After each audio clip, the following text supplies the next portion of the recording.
Another severe thunderstorm warning, guys.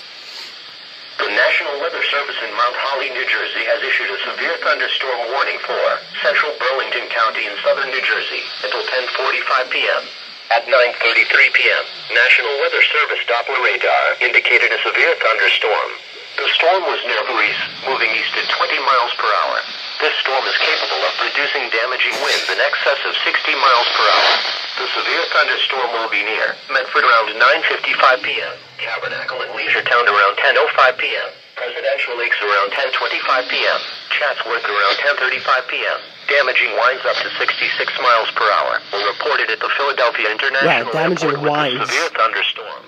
Repeating, a severe thunderstorm warning has been issued at 10:45 p.m. for the following county: Burlington County, New Jersey.